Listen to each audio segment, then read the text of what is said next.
Hello hunters, I am the SurvivalVis, and I'd like to welcome you to our first ever Monster Hunter Monday. So I figured for this first little Monday to start off with, I'd introduce you guys to probably one of my favorite weapons in the game, and go over all their looks and features a bit more, which are the light bowguns, as you can see on my back. Now, light bowguns have gotten a little bit of a rep of being a low damage support weapon, but they're honestly, for myself, a really fun weapon and probably one, well, as I've said, my favorite. So let me just go to our room, and we'll go to the training grounds, and I'll show you off all the different designs of each and that. But I want to just go over a showcase with Iceborne being quite a ways off before we'll see it on PC. Oh, 3 months to go at least.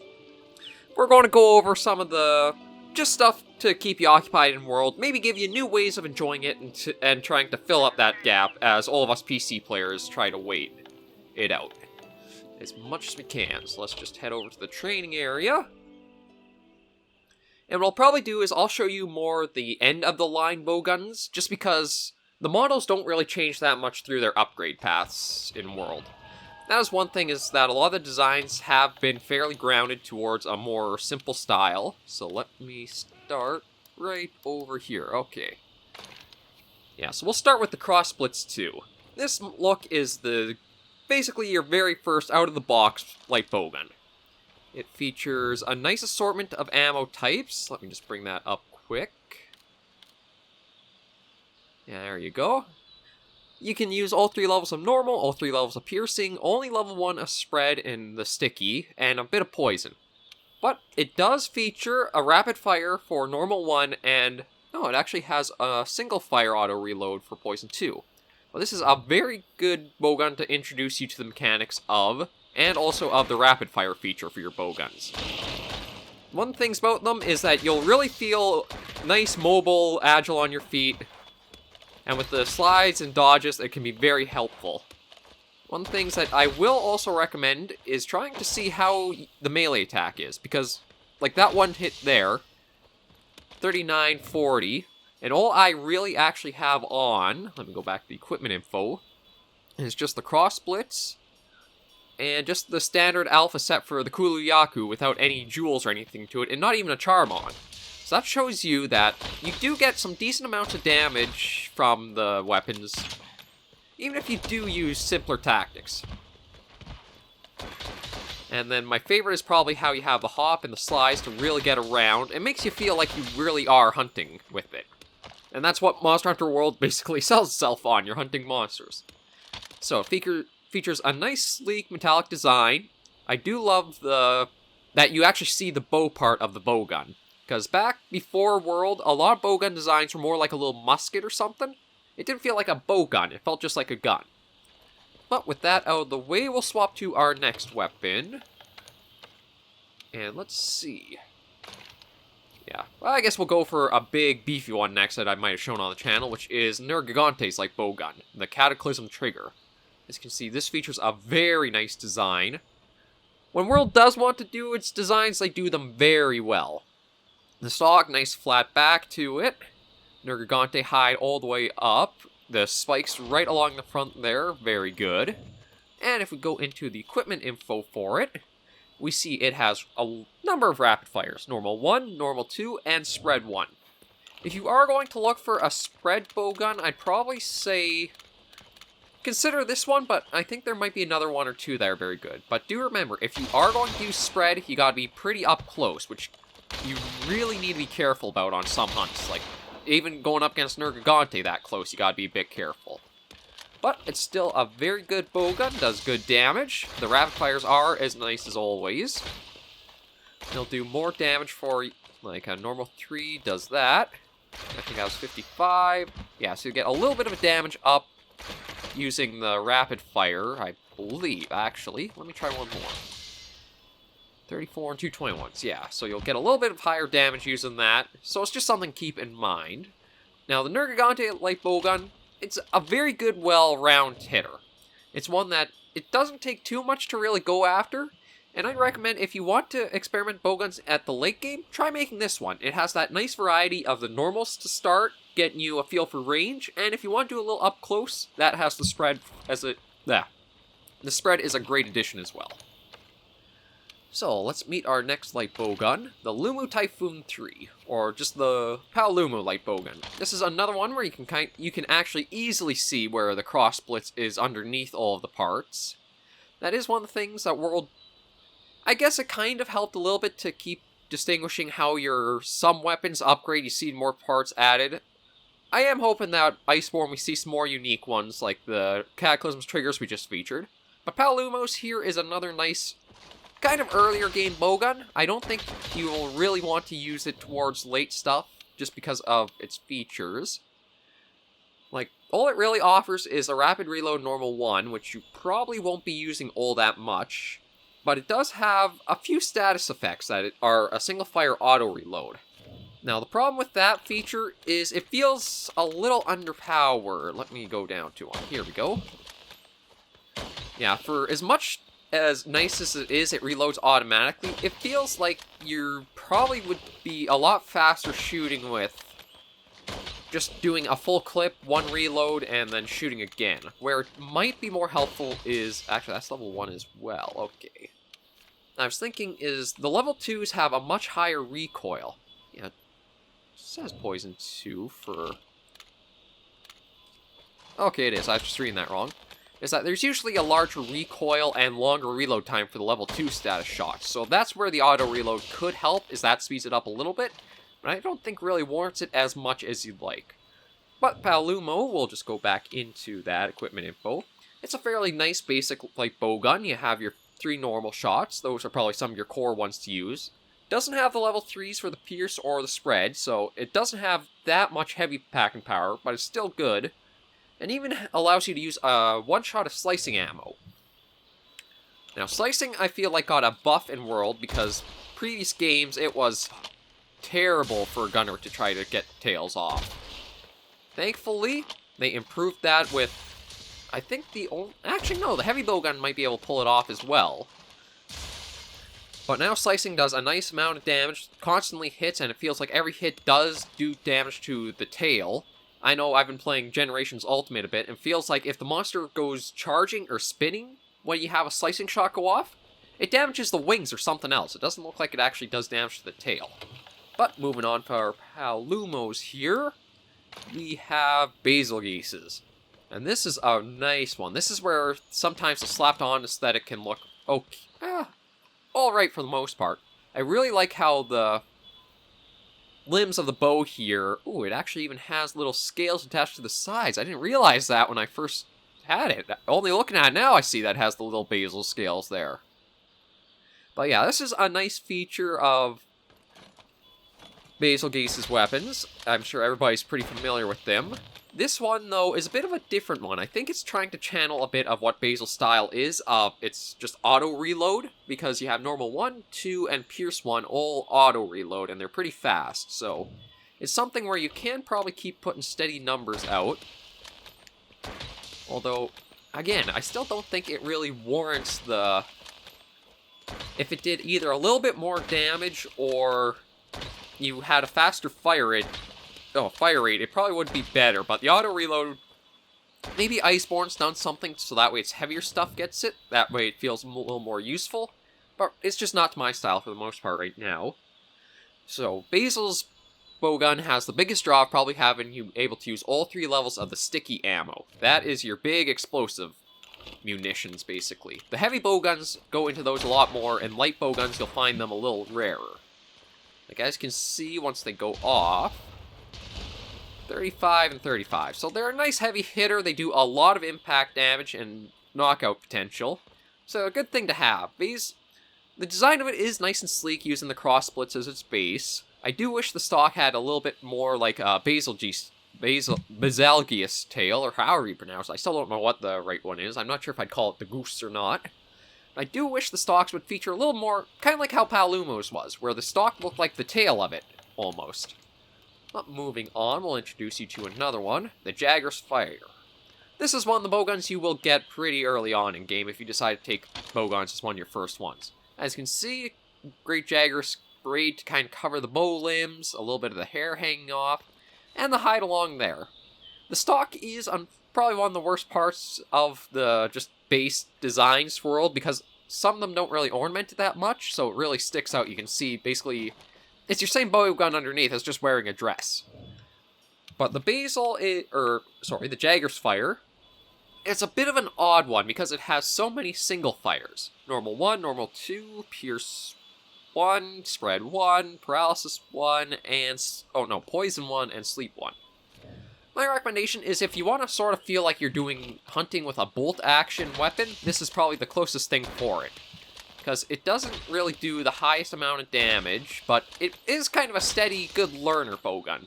If you want to pick something up where you feel like you'll constantly be moving after each shot, this will be a good one to keep you aware of how mobile you can be. But actually, oh, I just realized that's actually a big detriment, is you don't have an immediate dodge after you use an auto-reload shot. You have to reload it, and then you respawn. Auto-reload might actually get you into some bad situations, so I might recommend trying to avoid bowguns with that until you feel like you're ready for them. Going on next, we'll go to the Wrathbuster. Now this is where you do see the stock has gotten a little bit of some attention. Unfortunately, compared to Rathalos' previous light bowguns in all games prior, it's close, but it's still just the base cross splits underneath it. You can easily see it. It's masked under a few little claws and that. The stock I will give compliment to, because they did add a little something there for it. But this is probably one of the first bowguns where we'll show off that has an element rapid fire. Yeah, Flaming level 1. Well, just Flaming 1. I'm thinking Generations Ultimate, where they have the internal ammo and stuff. If I ever get a capture card for the Switch, I'll probably do videos with that. But the light bowgun, once you get into the elemental rapid fires, they are a lot of fun. They're probably my favorite type of the rapid fire bowguns. Just because it's nice to watch the little elemental effects as they kind of burst. So, nice features the cross splits. We'll go into the ammo again. It does let you have access to the full 3 levels of Pierce, which are pretty good. Spread gets you a little too close into the action for my liking. It's kind of hard. You might get enough trade-off, you might not. But Pierce, you actually are forced to maintain a bit of a distance, so that way you have the full damage going out. That's what the little change in the scope crosshair there is for. Just kind of shows you when you're getting into the critical strike range for the ammo. If you go too far out of it, you'll do less damage, as you can see there. And for Pierce, if you go too close, you'll be out of it too. So there's a little range that tells you perfectly where it's lined up. And I wish Monster Hunter Generations Ultimate had that in it too, because it's so hard sometimes to get the critical distance on that. But remember just those tactics. When you see both circles, you're all clear to go and take a shot. If you're a little too close, you can always take a shot, then back... oh, I was going to say back up, but I guess I went the wrong way. So, we'll demonstrate that now. And as long as you hold the direction you want to go, when you're dodging, you'll go that way. So, like I say, even as you see me take a shot here, I can hold backwards and I'll do 2 jumps or 2 little dodges back that way. Or I can do left and then right. There's a lot of mobility with the bowguns, and I really love how agile and fleet-footed you feel.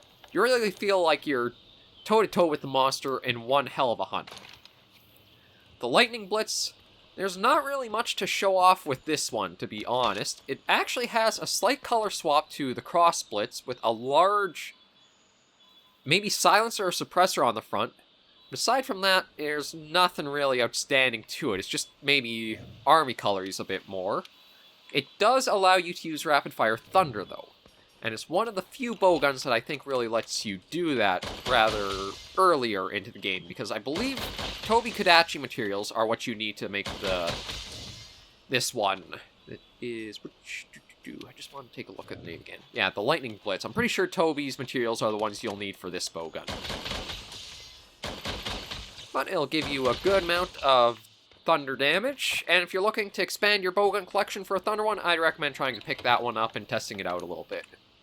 Moving along, we might be into Legianas, and unfortunately, it's, again, basically just a color swap of the cross splits, and actually, no, not even a color swap. This one is just the same as the cross splits, to be honest. The only difference... that's very peculiar. The frost splits, for needing the Legiana materials for it, old DL tweaks up to power an element, this element. This elemental light bowgun doesn't have any rapid fire, though. I wouldn't call it an element light bowgun. That's the trademark. I almost wonder if the stats got mixed up somewhere, because it's just auto reloads, and it does have freeze, but you'd want that to be as a rapid fire shot.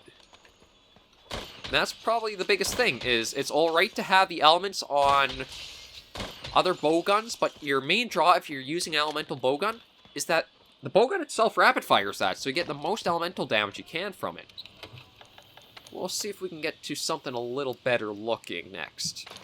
Here we go, into the second base one.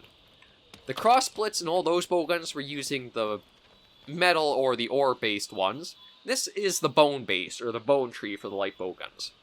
As you can see, it's bone through and through with a few adjustments. You could say it's technically a texture swap of the cross splits. I mean, honestly, it is.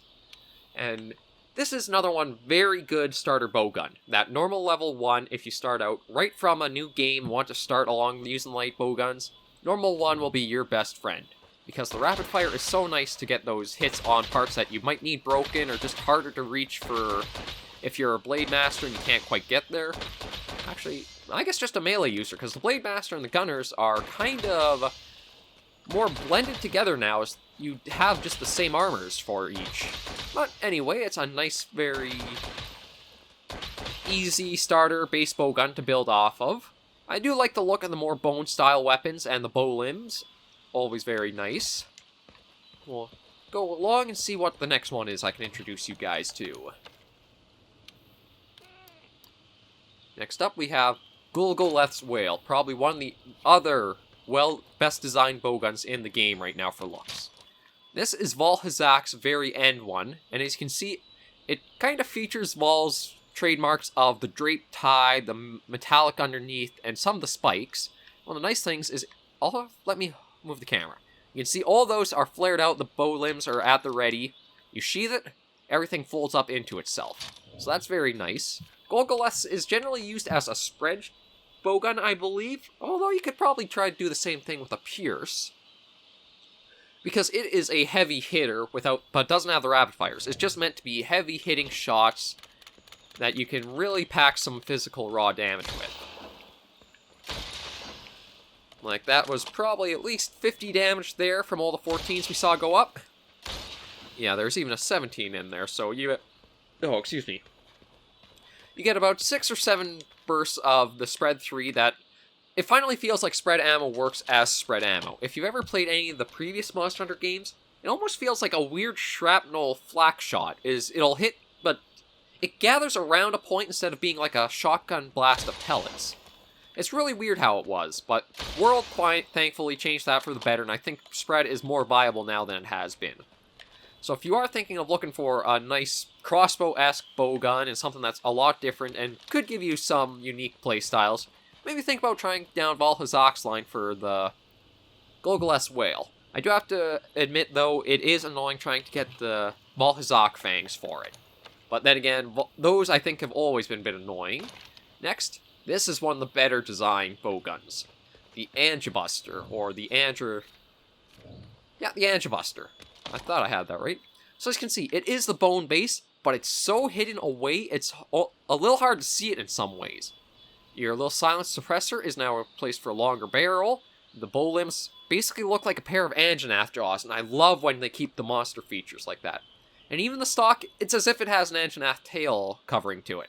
So that's a nice thing there. This will probably be your first... Actually, no, it doesn't have the flaming rapid fire. I thought it might have, with Anjanath sort of being one of your more first fire elemental monsters. But it has a good rapid fire for your normal 1 and 2, and your spread. So this is another bowgun that'll treat you pretty well mid-game.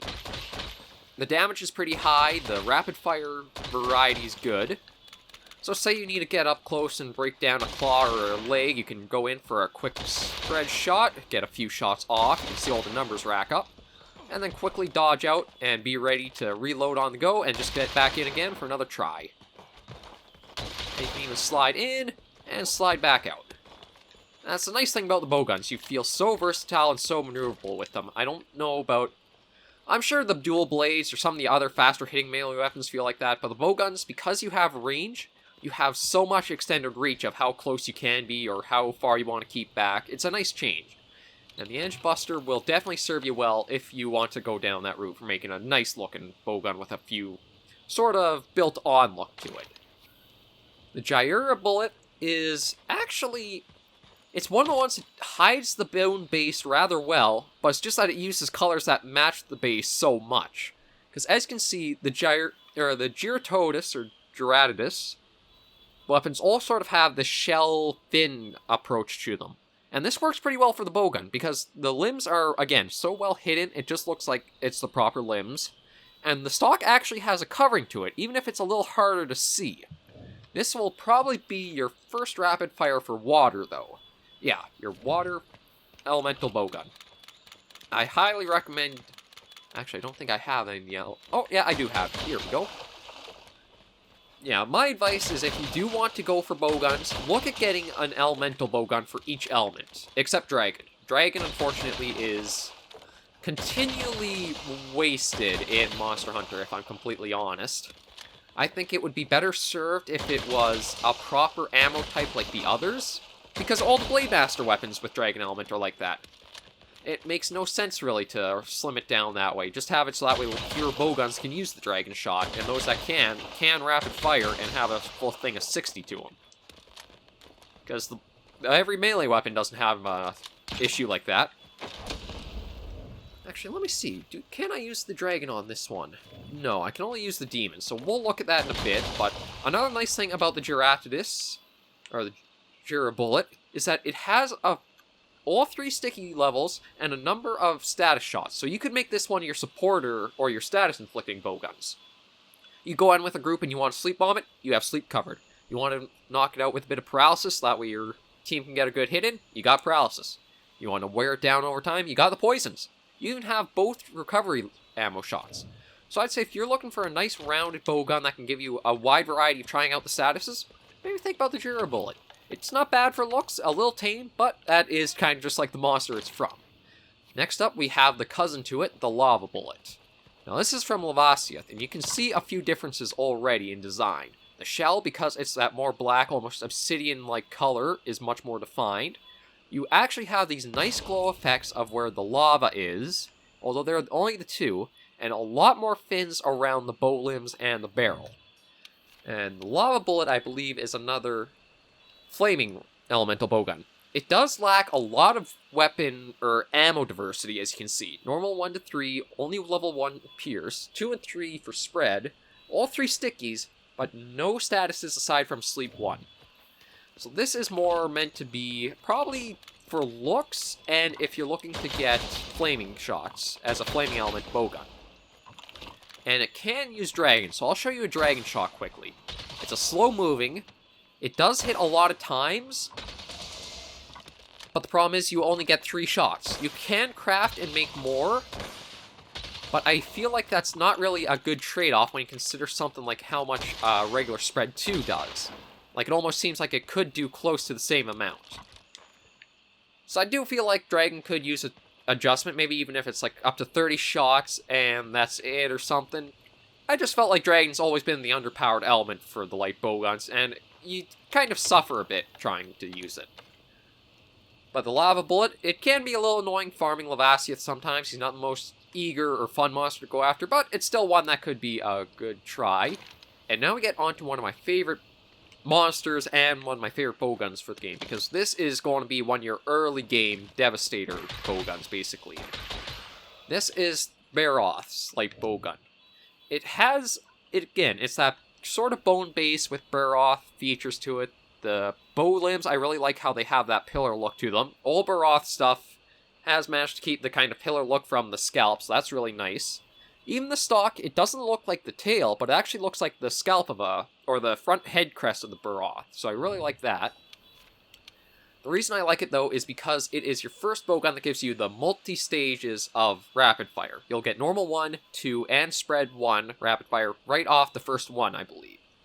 It does have some strong paralysis, too, so if you do have a monster that's giving a little bit of trouble and you want to stand still, pack along a few paralysis, take a few shots, and see what you can do there.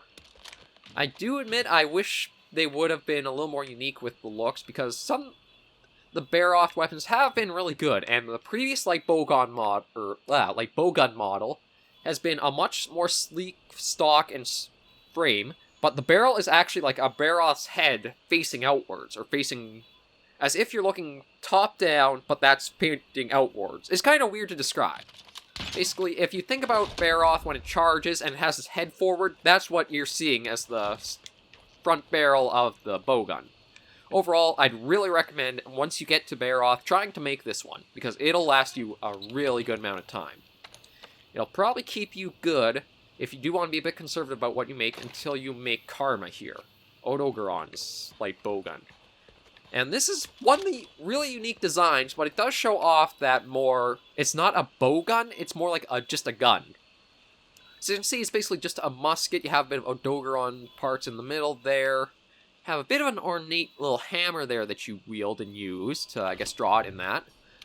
But Odo's bowgun is very good because it, again, gives you the nice base rapid fires of 1, 2, spread 1, and it adds exhaust in there.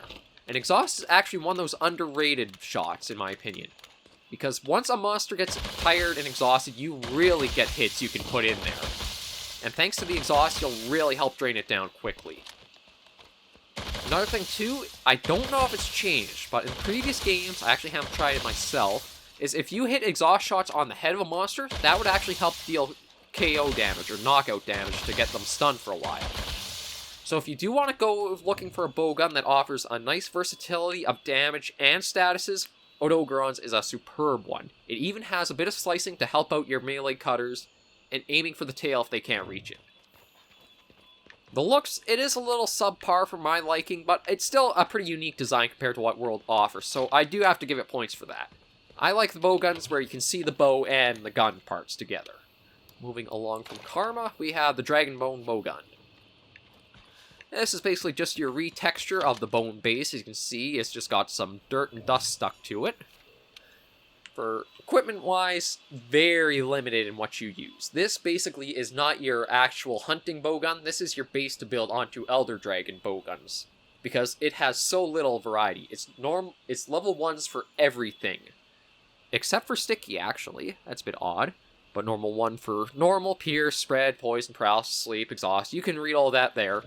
Is definitely not recommended to use. You're not going to get a lot of damage output, and it's not really going to be worth it to try using it. What you're going to want to use it for is its upgrade tree, which will let you get things like, well, maybe not this one, although it might. The Dai Onigashima. This is another one like Odogaron's, where it's just basically a simple musket. The difference is, this one, though, has a much more, I'd say a bit more narrow loadout or bullet kind of variety, but it gives you the normal 1, 2, pierce 1, and spread 1 with that auto reload. Hit or miss, kind of depends on what you think of that feature. But it does excel at giving you the full 2 and 3 for both spread and sticky. So this one is basically a good raw damage dealer if you want to focus on more attack power, maybe some part breaker skills, something that lets you destroy the monster's parts more than doing elemental damage. I have to say the muskets are a little bit bland in design for my liking. I prefer the bow and gun, but actually this is going to be one of the really nice ones to show off.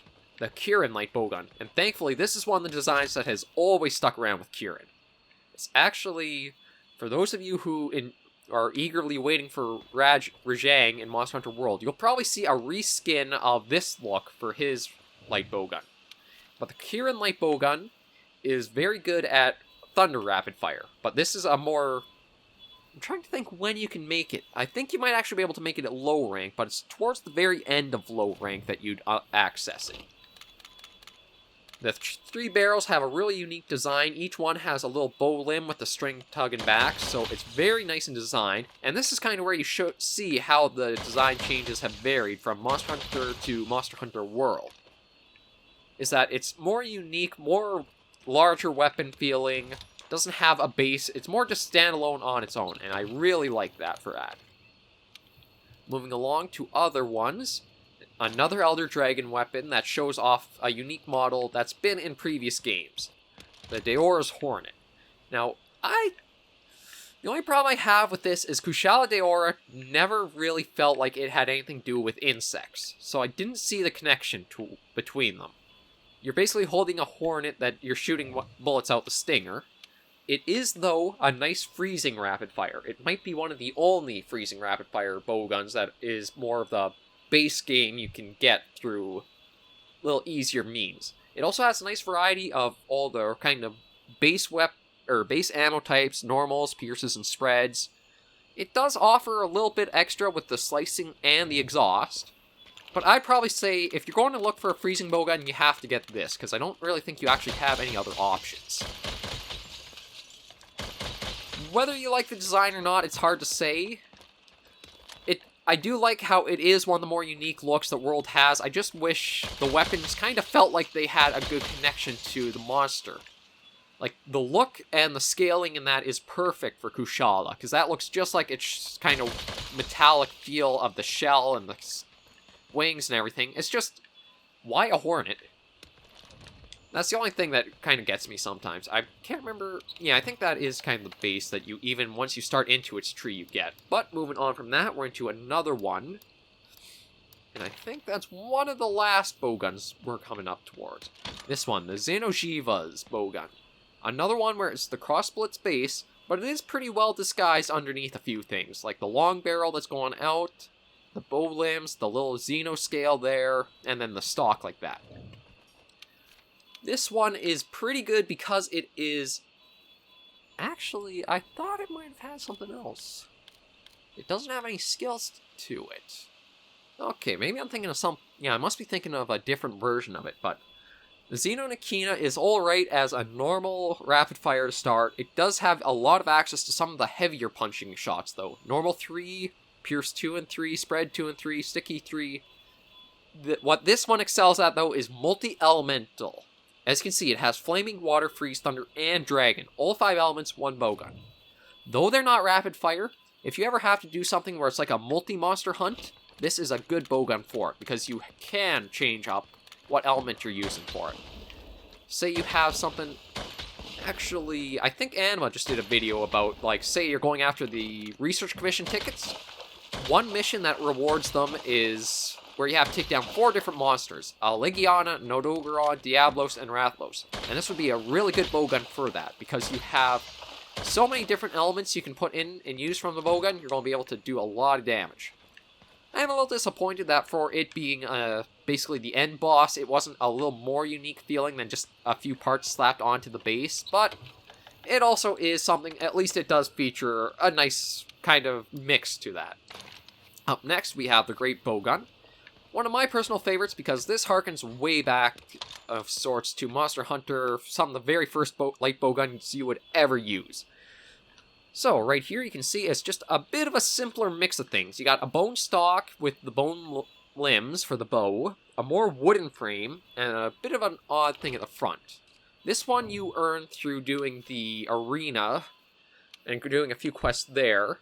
And what it really excels at for me is that it offers a nice variety of the normal 2, 3 pierces. It's a good all-around hitter, but it also gives you a good amount of status effects you can use. Think of this one as your status support bowgun if you'd like, because of the recovers as well. If you want to help your team out with sleep bombing, you can. You want to paralyze it, you can. You want to poison it, you can. You can do all those one hunt with the ammo that it can take. The stickies are also a nice feature, and I just love the older look of it, because this is basically a nostalgia bowgun. If you were to start up any other Monster Hunter games, you'll probably see this look throughout every single one of them. Maybe not as the very starter bowgun, but as one of the base bowguns to use. And that's why it's one of my personal favorites, because it just shows off what the light bowguns really are for me. And next up, we have the Devil's Madness. That'll probably be one of the last ones we'll go in-depth on. Now, unfortunately, Monster Hunter World took out the long barrels and the silencers, which added a little bit of an attachment to the front that could give you more of a look. Because you could actually, with a silencer, it looked like a mini Devil Joe's head at the end of the bowgun, so that was kind of cool to see. But this is a very unique model, and I love that they brought it into World. As for what you use it for, this is mostly your spread builds, I believe. Most people use it for the spread, or maybe even the pierce shots, because it packs the heavier punching ammo types. It does carry a lot of capacity for the exhaust, though, so you also could do it like that, and a couple slicing. If you're looking for a raw hitting weapon, this is your raw hit. Because this one will take you pretty far. You do have to go against Devil Joe for it, but you still get some very good damage. Like, just using the alpha set for the Kulu Yaku, that's already 63 damage just from a single shot in level 3. So it'll be a nice raw dealer. You just have to make sure to spec it a little bit and get used to that recoil on it. I'll just take one little look before we end this video off and see. You know what? I think we will cover the Empress Shell. This is Lunostra's light bowgun. It is just again, the cross splits, but it's much better retexture. As you can see, it kind of has that nice little teal turquoise glow that Lunostra weapons have, a little bit of gold mix in there. And this one, well, all of the Lunostra weapons are pretty good because of the variety of rapid fire. You have 1, 2, but you also have flaming and freezing. This is basically one of your, if not one, actually it is one of the end level bowguns you want to aim for. Because again, if you can bring multiple elements on a hunt, that just expands how versatile and how much damage you can rack up on it. If you ever have to do, like, say, Diablos and a... Actually, I'm trying to think. I'm not even sure if there's anything actually weak to fire out in the Wildspire Waste. Or maybe a Legion and a Dogron. Say that's what you have to go with. Actually, no. Odo's weak to Thunder, isn't he? Or maybe... No, I think he might be weak to Freeze. But if he is, this would be a good one, because you could use the Flaming on Legiana and the Freeze on a Dogron. I definitely recommend, if you aren't sure what bowgun you want to go for and you're at the end of the game and you don't want to do the early bases and build up, definitely go the Lunostra route. Because their 3 bowguns will give you as much variety as you need for whatever you like. This one is your Flaming and Fire. We'll show off the next one, which I believe is more of your raw damage. And this is this is kind of Nergigante's step before his unique bowgun look, and even then, you can see that it would have been pretty good looking on its own compared to what World really offers. So, the Ember Shell Rune, this is your raw dealer. This is your normal 1, 2, spread 1, exhaust. It's basically, if you want to do raw damage and you want to do output towards just damage in general without worrying about an element, this is the one to go for endgame. And the last one I think we'll show you, because all the others here are all cool Taroth stuff, they're just kind of gold looks, is the Ember Shell Sticks. So this is just the Lunostra Xeno'jiva mix, and this one offers the Water and Thunder for its rapid fires. So this one, along with the Ember Shell Blaze, are probably going to be your endgame bowguns that if you want to focus on elemental damage, you'll basically just need to use those two and you're covered for a lot of hunts. But anyway, I think that mostly brings our Meet the Bowguns to an end, or at least Meet the Light Bowguns. If you did like this one, what I might try to do is go through and actually get all of the heavy bowguns as well, because that tree, I don't have all of them in the game yet. The heavy bowguns, the lack of mobility has really been an issue for me, but I've never actually tried them that much in World, so that might not be a problem anymore with how fluid things are. But I think I'll end things off here, and I want to thank you guys for joining me on this little Monster Hunter Monday. The rest of the episodes from this series definitely won't be as long, but I just wanted to have a way of kind of tying us over until Iceborne comes along, and maybe even helping you guys think about joining and trying out bowguns. One of the best things about Monster Hunter is just you have so much replayability if you shift what weapon types you use. For now, though, I want to thank you hunters for joining me on this little video, and I'll see you in the next. Please remember, as always, to take care and stay alive.